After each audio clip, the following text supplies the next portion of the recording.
Bonjour à toutes et à tous, ravie de vous retrouver pour ce nouveau webinaire. Je suis Loïse d'e-commerce Nation et je suis aujourd'hui en compagnie de Marc de Calliope, avec qui nous allons parler de stratégie pour faire cohabiter CMS, e-commerce et PIM. Bonjour Marc, je te laisse te présenter à nos spectateurs.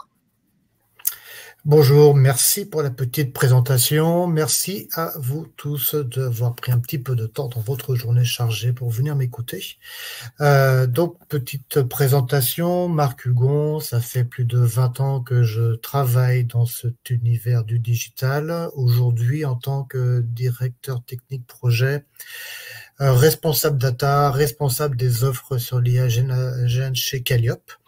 Dont je parlerai un petit peu aussi, mais aussi auparavant plus de 10 ans passés dans l'e-commerce chez Maison du Monde et chez 24S, dans des rôles de variés, de CTO à responsable d'équipe de développement et de QA.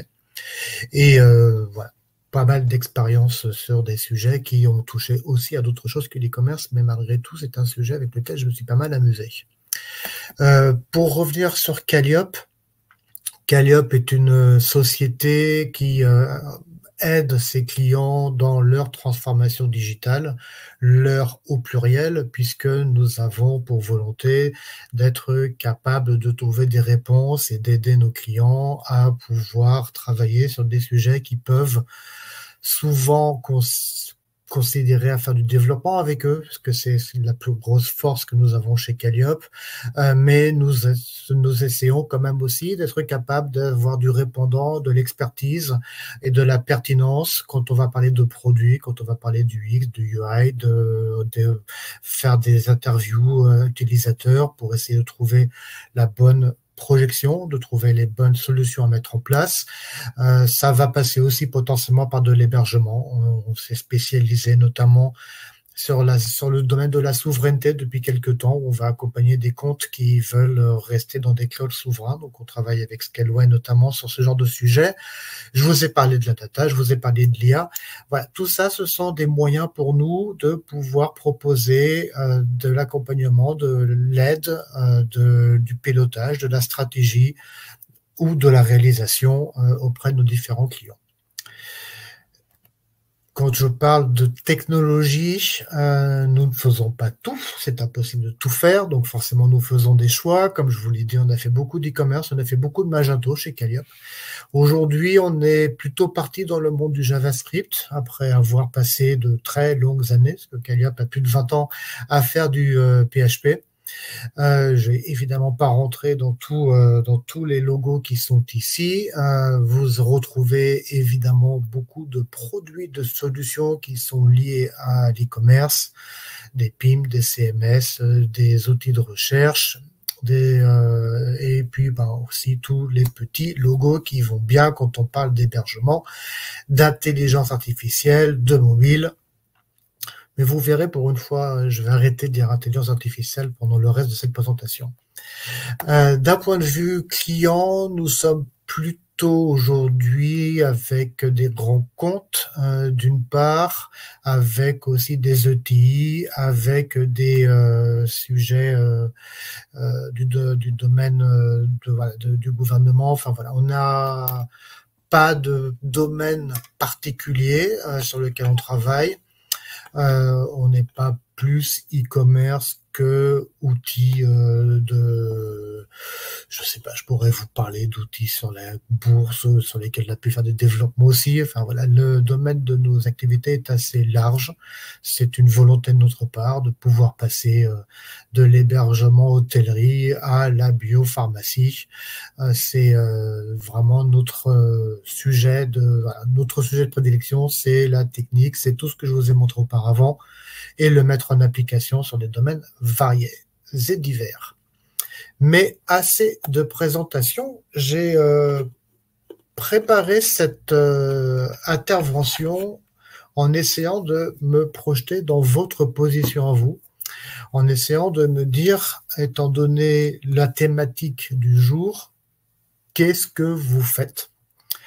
avec évidemment beaucoup d'hypothèses, mais je me suis dit que potentiellement, vous faites de la communication, potentiellement, vous avez des sites qu'on pourrait appeler institutionnels, sur lesquels vous allez présenter l'actualité de votre société, de votre groupe, avec plein de contenus qui peuvent être plutôt orientés investisseurs, qui peuvent être orientés RSE, le genre de sujet qu'on a tous besoin d'avoir, en fait, finalement, avec un menu déroulant, des bandeaux, enfin tout ce qui permet de présenter votre activité potentiellement en multilingue, voire potentiellement en multi-pays. Je fais juste la différence parce que sur du multi-pays, ce n'est pas potentiellement pas le même contenu, donc c'est pas de la traduction, on présente les choses différemment. Donc ça peut être une hypothèse. Qui peut être complété parce que c'est souvent le cas quand même par une volonté de faire du recrutement.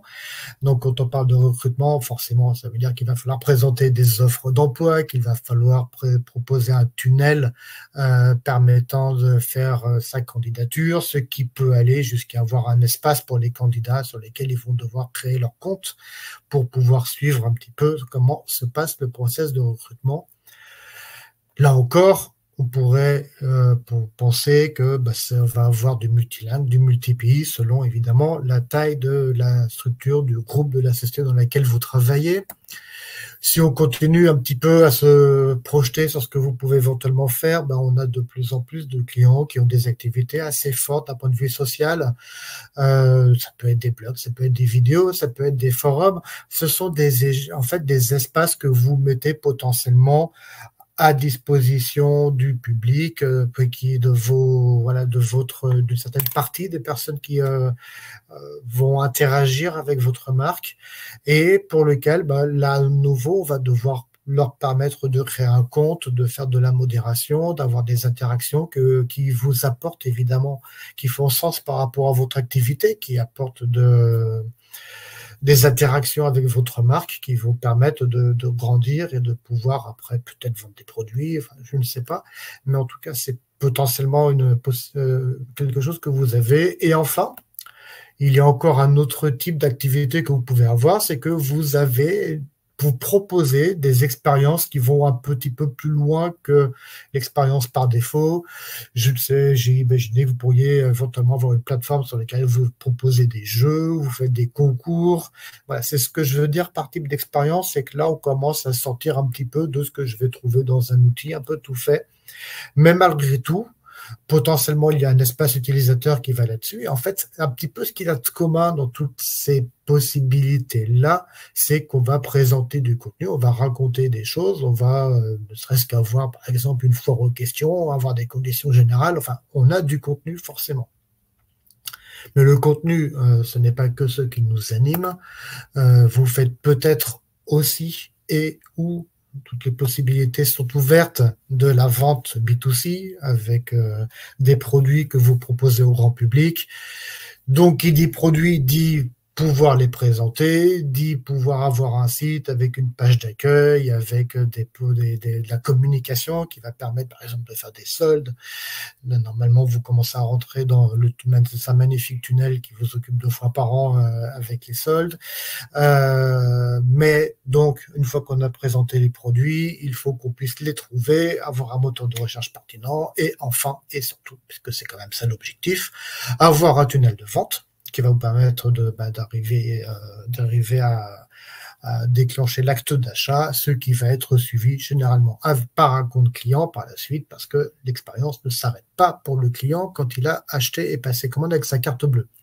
Ça, c'est généralement l'histoire très grossièrement résumée du côté grand public. On a aussi l'histoire du côté professionnel. C'est peut-être aussi quelque chose que vous faites, encore une fois, peut-être que vous faites que du professionnel. Mais voilà, on est sur des logiques de procédure d'inscription qui sont potentiellement différentes, en plusieurs étapes, des présentations produits qui vont être plus adaptées, surtout si vous êtes mixte éventuellement et que vous vendez par exemple de la peinture, la présentation, ce qu'on va raconter à un particulier va pas être aussi précis, aussi pointu que ce qu'on va raconter à un professionnel. Donc, il peut y avoir des différences à ce niveau-là et aussi un passage à l'achat qui peut être différent. Un professionnel va payer sur facture, plutôt vous proposer vous allez devoir lui proposer un devis. Et sur la gestion des comptes, potentiellement, on peut arriver jusqu'à avoir des comptes entreprises sur lesquels on a des comptes pour les salariés de ces entreprises, des politiques tarifaires qui peuvent varier sur l'entreprise. Bref, la liste est longue de tout ce qu'on peut faire de spécifique par rapport à du particulier. Mais la vente ne s'arrête pas à ça.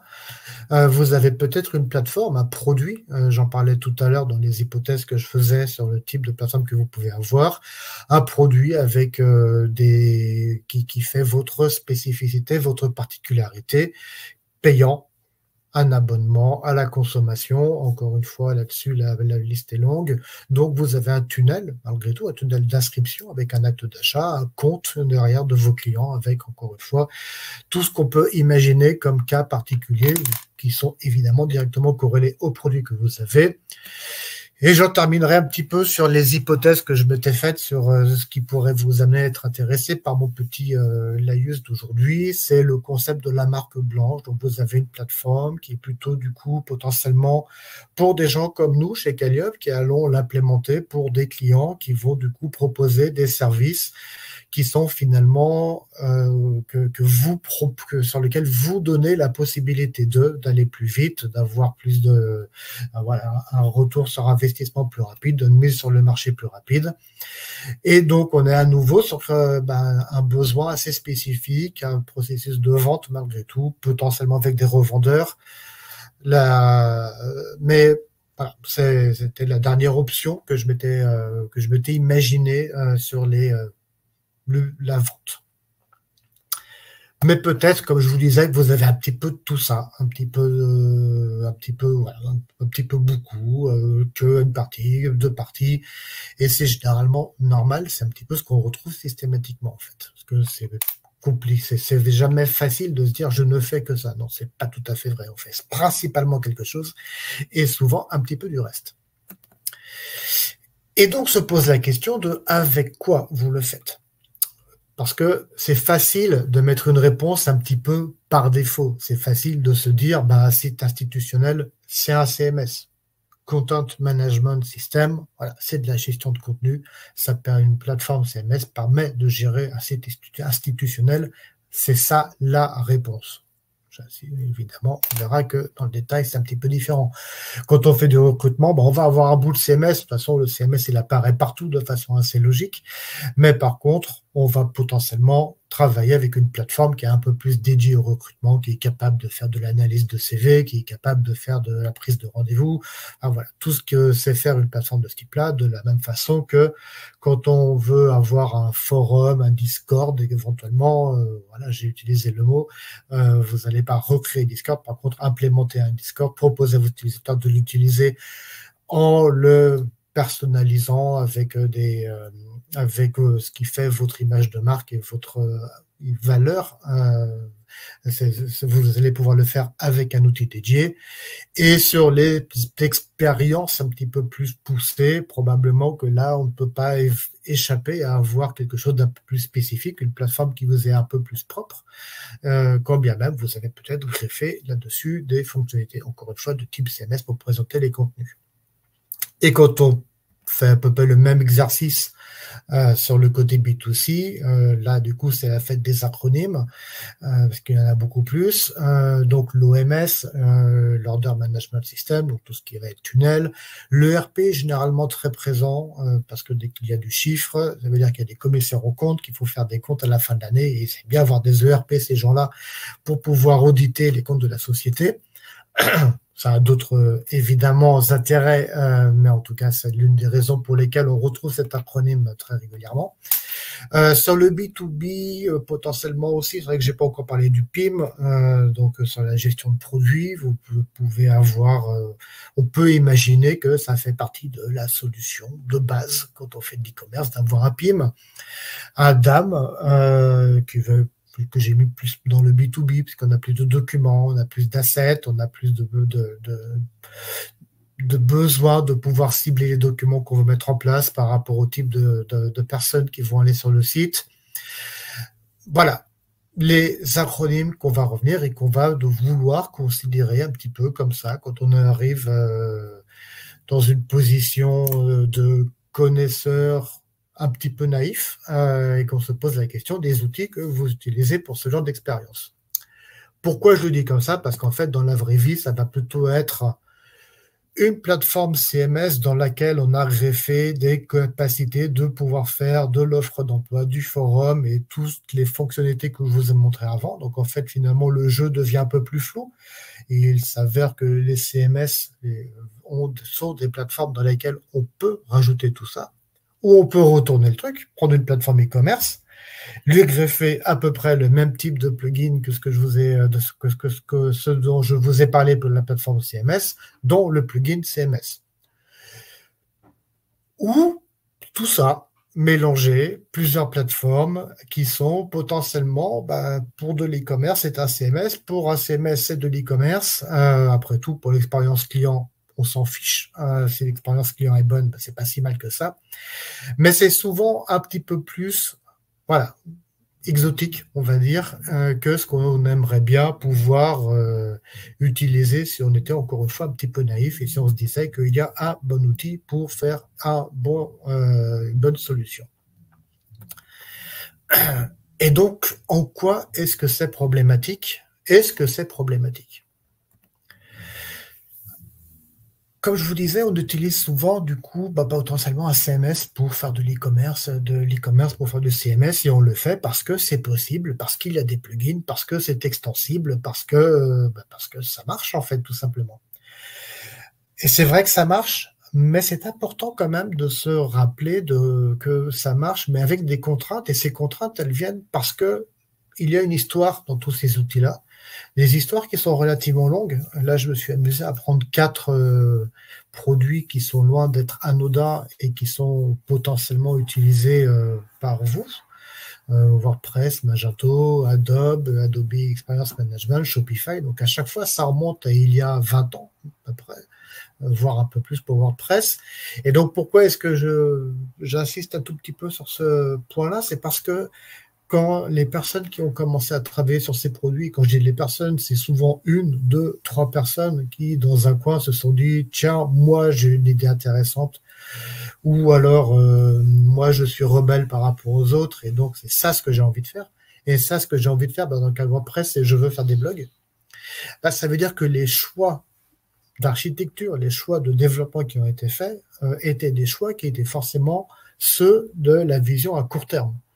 Je ne pense pas que Monsieur Lütke, quand il a commencé à travailler sur Shopify, s'est dit dans les premières semaines de développement, tiens, je vais faire la plateforme SaaS numéro 1 au monde pour l'e-commerce. Pas qu'il avait déjà cette ambition-là à ce moment-là. Déjà, il essayait de terminer son produit, ce qui était plutôt pas mal, et tant mieux pour lui. Ça l'a amené là où ça l'a amené. Mais tout ça pour dire que du coup, il y a des choix qui ont été faits, il y a des contraintes qui ont fait que la plateforme, elle a tout le temps gardé historiquement des contraintes dans la façon dont elle s'est faite. Elle n'est pas omnisciente par nature, elle ne peut pas tout faire. Et de la même façon, je peux me retourner vers vous. Vous avez eu une histoire qui potentiellement est encore plus vieille que ces gens-là. C'est peut-être des dizaines d'années que vous travaillez, que vous existez. Et potentiellement, à un moment, quand les plateformes ont commencé à se mettre en place sur vous, il y avait des postulats. Par exemple, l'e-commerce, ça ne marchera jamais. Si c'était il y a 20 ans, effectivement, c'était des choses qu'on pouvait entendre. Ou alors, le web pour recruter, c'est n'importe quoi. Ce qui marche, c'est le phoning et revoir les gens en direct. Et c'était des postulats qui, quand ils ont été faits, à l'époque où ils ont été faits, étaient tout à fait entendables. Il n'y avait rien de critiquable, potentiellement. En tout cas, on va rester bienveillant dans cet exercice-là. Et donc, des choix ont été faits. Et avoir un CMS parce qu'à l'époque, il n'y avait pas d'e-commerce qui était prévu, ça fait complètement sens. Ce n'est pas critiquable en soi. Après, on s'avère qu'on change d'avis, que les choses évoluent, que les technologies évoluent. Et donc voilà, pour en arriver au fait qu'aucun outil n'est complet par nature, donc même s'ils se défendent tous d'être extensibles, ce qui est globalement vrai, d'autant plus que dans la majorité des cas, ils permettent en plus de faire des développements spécifiques, et donc ils sont devenus ce qu'ils sont devenus, quand bien même ils n'étaient pas complets à la base. Et de votre côté, vous avez évolué et potentiellement vous êtes venu rajouter des produits professionnels, en tout cas plus adaptés à ce qui était aux nouvelles convictions, nouveaux usages, aux nouvelles personnes qui vous rejoignaient.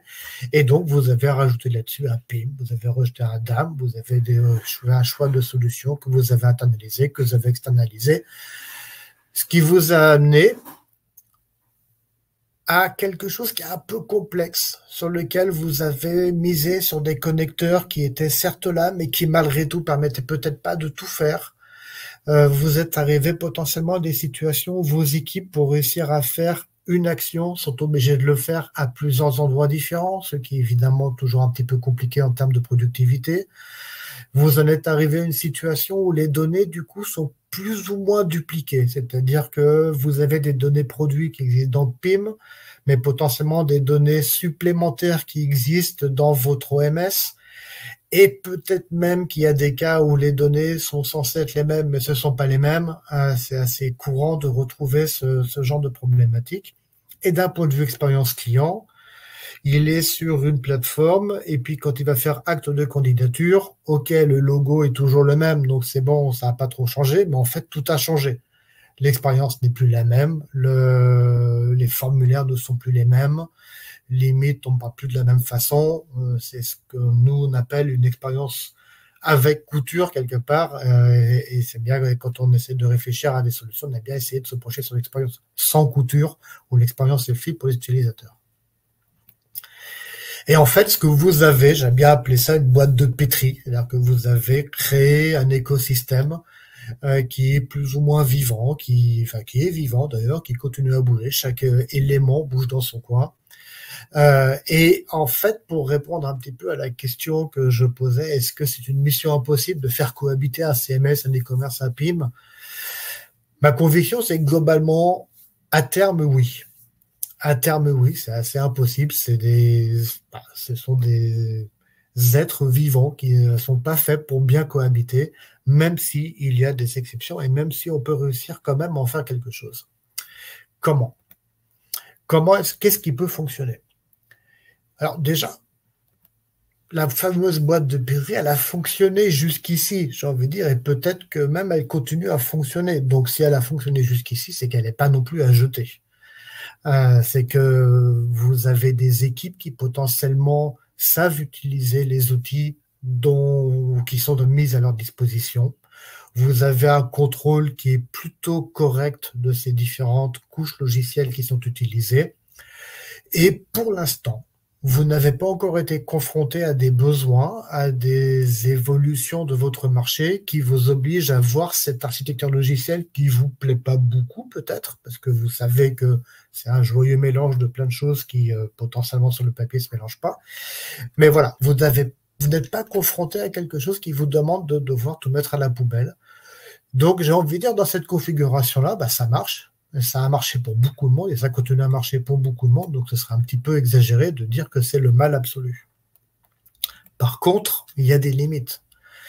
La première limite, pour moi, c'est d'assumer régulièrement, d'expliquer régulièrement ce que vous avez, parce qu'il n'y a rien de pire que de faire croire qu'on a mieux que ce qu'on a et de ne pas être transparent sur ce qu'on a, sur ce qui est l'existant. D'autant plus qu'il n'est pas honteux. Encore une fois, ça permet d'arriver là où on est aujourd'hui.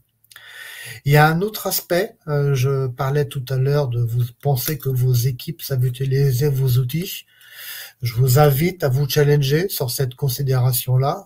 La réalité est souvent qu'en fait, non, ils ne le connaissent pas aussi bien que ça, que quand on leur pose des questions assez précises, ils ignorent qu'il est possible de faire certaines choses. Et donc, je vous invite à les challenger, puis les former. Ça évitera d'avoir plein de questions hautement pertinentes, telles que « est-ce que j'ai vraiment besoin de cet outil pour faire ça parce que c'est impossible de le faire avec ce que j'ai ?» Ça permet de revenir un petit peu à la réalité des choses. Ne laissez pas ces outils vieillir dans leur coin, il n'y a rien de pire. Il n'y a rien de pire et c'est là où on peut se retrouver après confronté à une dette technique qui oblige à aller trop vite pour changer. Donc ça, c'est un investissement qui est toujours compliqué à vendre, mais qui est pourtant ô combien indispensable. Et puis, faites toujours un petit peu attention à la façon dont ces produits évoluent. On n'est pas à l'abri qu'à un moment, il y ait une évolution qui fasse un petit peu mal et qui oblige à devoir se poser exactement la même question que celle qu'on se pose quand on a laissé un produit pourrir dans son coin et avec une architecture technique, du coup, qui commence à être compliquée à maintenir. Maintenant, il y a d'autres options. Une option qui commence à devenir un petit peu à la mode, c'est le DXP, le Digital Experience Platform, l'alpha et l'oméga, celui qui fait tout, qui sait tout faire. Et j'exagère à peine en fait, parce que ce sont des outils, des plateformes qui ont embrassé, qui ont essayé d'abandonner cet aspect historique, parce que pour certaines, ce sont des transformations, qui ont essayé de perdre cet historique qui faisait que c'était d'abord des CMS avant d'être autre chose. Et donc, ils font tout. Ils font de la personnalisation, ils font du produit, ils font de la vente, ils font de l'omnicanalité. Sur tous les supports, ils sont plus ou moins headless. Généralement, ils mentent, hein, je vous rassure, c'est pas vraiment headless. Mais voilà, c'est des plateformes qui ont cette ambition de pouvoir faire en sorte que d'un point de vue expérience utilisateur, tout soit intégré, tout soit sous contour, et que pour votre point de vue, d'un point de vue utilisateur, d'un point de vue utilisateur des outils, tout soit aussi concentré.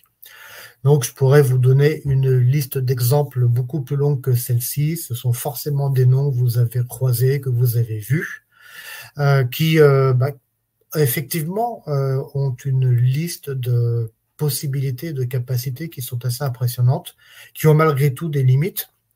Il n'empêche que c'est pas parce qu'ils font pas tout, entre guillemets, qu'ils ne le font pas à leur façon. Et ça, il faut apprendre à les utiliser. Et tout à l'heure, je vous disais que potentiellement vos équipes savent pas très bien quelles sont toutes les compétences et toutes les possibilités d'un CMS. Inutile de vous dire que quand on passe au niveau DXP, la marche est encore plus haute et c'est très compliqué de savoir tout ce que savent faire ces outils.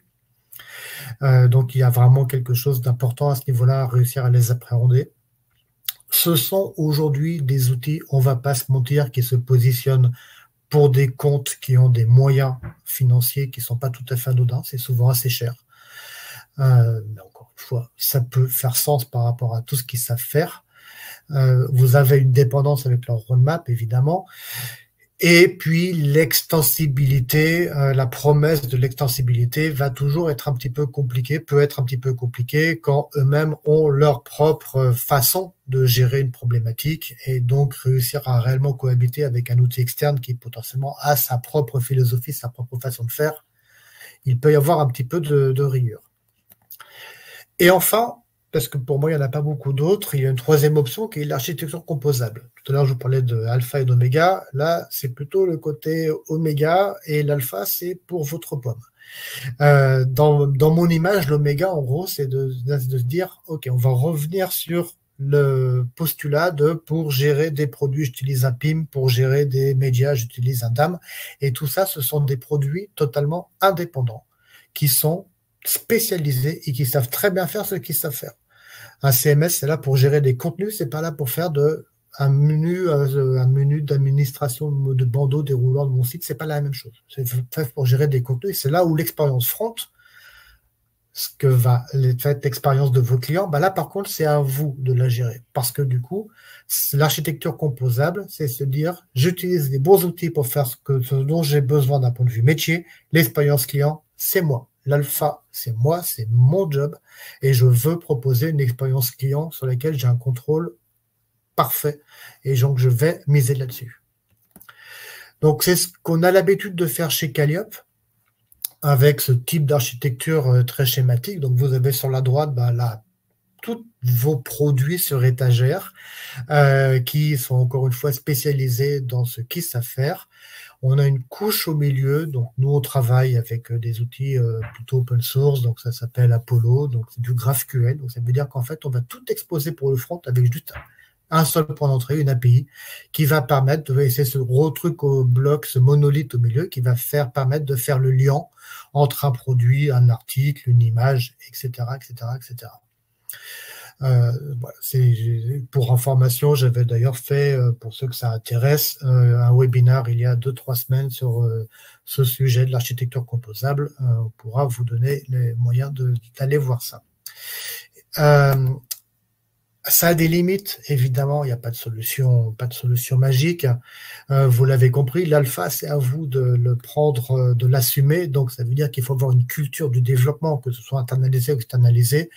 Il faut avoir cette culture produit, il faut avoir une culture DevOps, il faut avoir la culture du développement. Et du coup, on en arrive à cette notion de culture qui finalement est vitale. Et pareil, je vais juste faire un petit aparté. Sur le headless, on va aussi faire une conférence sur Strapi, qui est le CMS open source de référence.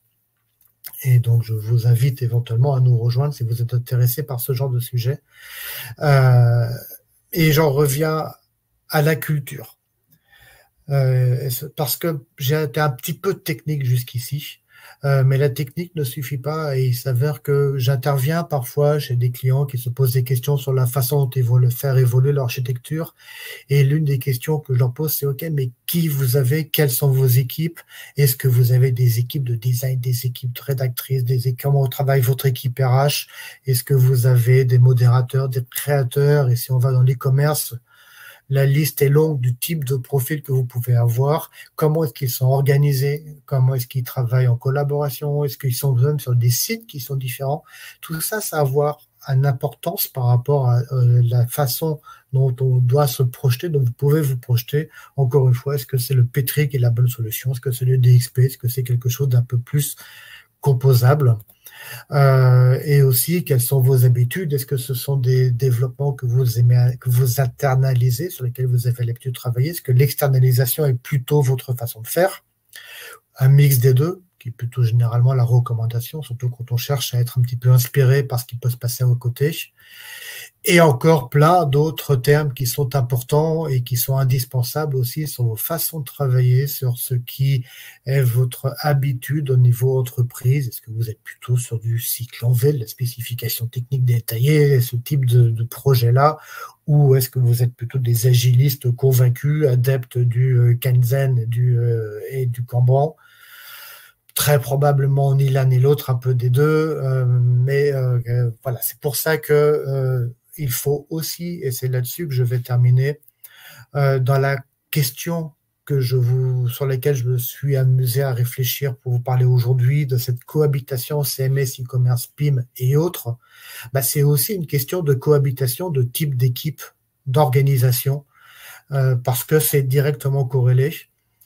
On ne peut pas, ou du moins c'est compliqué, mais on ne peut pas du jour au lendemain faire remettre sur un même site l'usine de production qui peut être dans un pays étranger et l'usine marketing, les bureaux marketing qui sont sur les Champs-Élysées parce que c'est là que ça claque.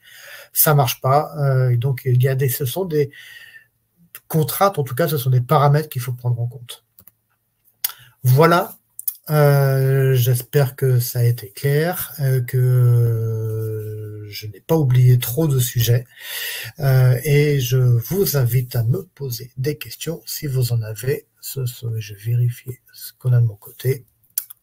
Je te laisse la parole à nouveau. Oui, merci Marc pour cette présentation, c'était super intéressant. Effectivement, on a eu quelques questions. Alors, est-ce qu'un PIM est réellement utile? Je ne vois pas la valeur ajoutée. C'est un sujet qui est amusant parce que c'est une discussion qu'on a très régulièrement avec nos clients qui, à un moment, vont être convaincus qu'ils ont besoin d'un PIM. Et souvent, cette conviction, elle est plus liée au fait qu'ils ont eu une discussion avec un commercial ou qu'ils ont vu une conférence qui les a plutôt teasés, plus qu'une vraie réflexion sur le vrai intérêt du PIM. Parce que c'est vrai que c'est un peu simpliste finalement que ça permet de dire que ça permet de gérer des produits, parce qu'on peut gérer des produits avec n'importe quel formulaire et n'importe quel... voilà, il y a plein de CMS qui permettent de gérer des produits, ça n'a rien de choquant. Un produit finalement, ce n'est qu'un nom, un descriptif, mais par contre, le PIM va amener de la valeur quand on a un catalogue produit qui est étendu, sur la façon dont on veut utiliser ce catalogue, sur le besoin qu'on peut avoir de faire des traitements en masse dessus. Donc c'est ça qu'il faut regarder plutôt par rapport à ce qu'on vous avez, par rapport à votre catalogue produit. Vous avez 50 produits, il est très peu probable qu'un PIM soit utile. vous apporte de la valeur ajoutée. Donc c'est normal que la question se pose et la réponse, elle n'est pas si simple que ça. Ce n'est pas si utile que ça dans pas mal de cas et finalement, il y a souvent des situations où on ne va pas le recommander. Ok, merci. Il y a également une autre question. Comment je peux convaincre ma direction qu'il faut faire des changements? Pas toujours facile. Non, c'est jamais facile. C'est jamais facile. J'ai pas de réponse. Si j'avais une bonne réponse, j'en serais le premier content. Je peux juste vous faire un retour d'expérience sur ce que j'ai fait pour essayer pour essayer ne serait-ce qu'avoir la discussion, y avoir une discussion un petit peu argumentée. Parce que de réussir à convaincre, c'est une chose, mais par du principe que c'est bien d'avoir des bons arguments pour essayer de convaincre une direction. Et pour moi, ça passe par une communication qui ne doit pas avoir lieu uniquement au moment où on arrive sur le bureau devant le comité de direction pour défendre un avis, pour défendre un budget. Il faut que cette discussion arrive avec des éléments qui sont déjà communiqués en amont. Et donc, pour moi, ça passe par... Je vous le disais tout à l'heure, vous avez une plateforme qui sait faire des choses et qui ne sait pas faire d'autres choses. Rien que ça, il faut que ce soit connu, que ce soit su, et que ce ne soit pas une découverte au moment où vous commencez à défendre une évolution, en fait. Et donc ça passe par de la communication récurrente, c'est-à-dire il faut voir quels sont les moments de communication, quels sont les rituels dans lesquels l'aspect un petit peu technique de l'architecture doit trouver une place pour qu'il y ait un bruit de fond qui existe en fait, et que ce soit pas encore l'effet de surprise qui rende la discussion plus complexe que ça devrait être. C'est-à-dire que s'il y a une certaine connaissance, il y a une certaine culture qui existe déjà en amont, c'est un peu plus facile pour la personne de la direction avec laquelle vous allez discuter de se dire « Ah oui, c'est vrai que ce qui va se dire, c'est vrai que ce truc-là, je l'ai entendu parler. » Ça aide. Pas suffisant, mais ça aide. Super, merci. Et moi aussi, j'avais une petite question, peut-être que d'autres personnes se la posent également. Tu nous as parlé du CMS et en disant que le CMS headless, il était plus compliqué à utiliser pour un utilisateur. Est-ce que tu peux développer un peu ce sujet? Pourquoi c'est plus compliqué? Alors, c'est quelque chose que j'ai constaté avec surprise au début et qui m'a amené à me poser des questions. C'est-à-dire que j'ai constaté sur les projets qu'on déployait chez Calliope qu'il y avait bien 1 ou 2 mois pendant les phases de recettes généralement où les utilisateurs du CMS précédent étaient complètement perdus de CMS headless. Et j'ai mis un petit peu de temps à comprendre en fait ce qui les perturbait. Et c'est relativement simple. Comme je vous disais tout à l'heure, quand on fait du headless, ça veut dire qu'on va s'abstraire de ce que font les CMS aujourd'hui qui font la mise en page et qui font toute l'architecture et le squelette de votre site. Ce qui fait qu'un CMS à la WordPress, par exemple, a une navigation qui, par défaut, reprend celle du site. Je veux chercher un article en particulier, je sais où est mon article sur le site, donc je sais où est mon article dans mon CMS, parce que j'ai la même arborescence, en fait. Et un CMS headless, ça n'existe pas.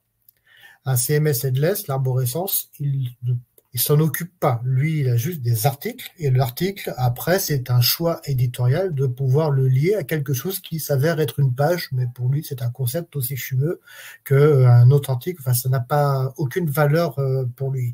Ce qui fait qu'en fait, le point d'entrée d'un CMS headless, c'est un moteur de recherche.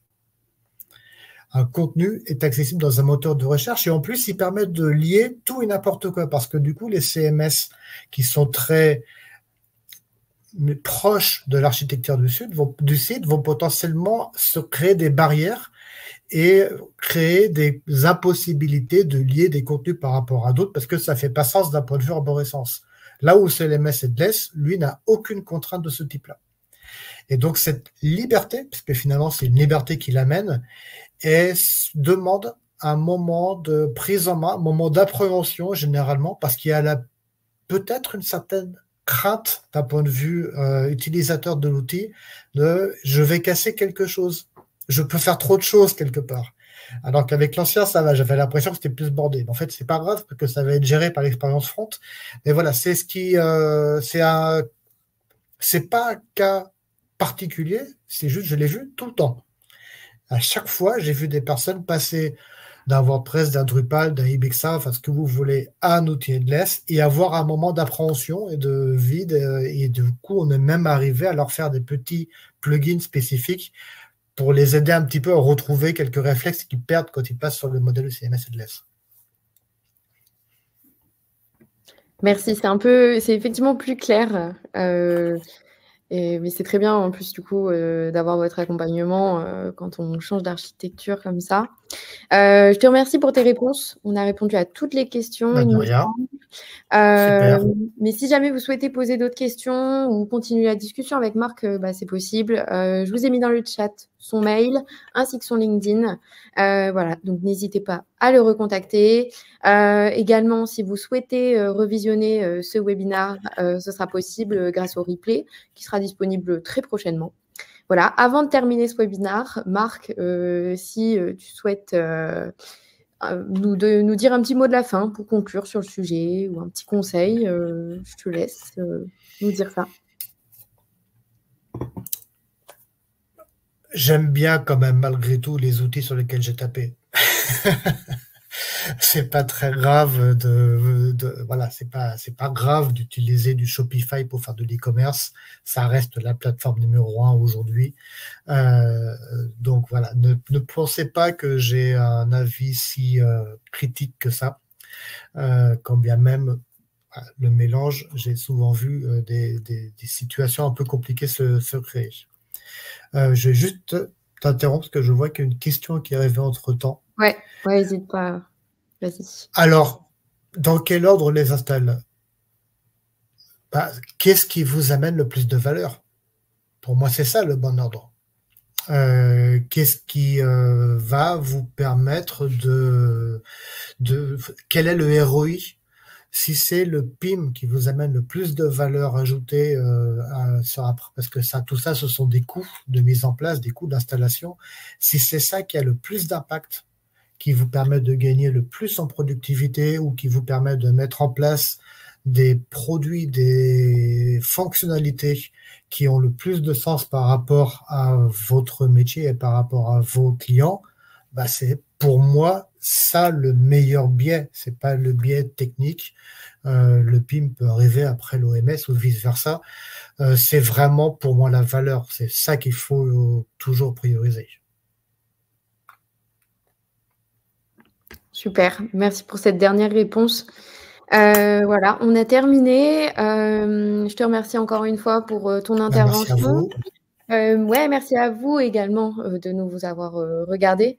On espère que ce webinaire vous a plu. Je vous dis à bientôt pour de nouvelles conférences en ligne. Et en attendant, on se retrouve sur e-commercenation.fr pour suivre l'actualité du e-commerce.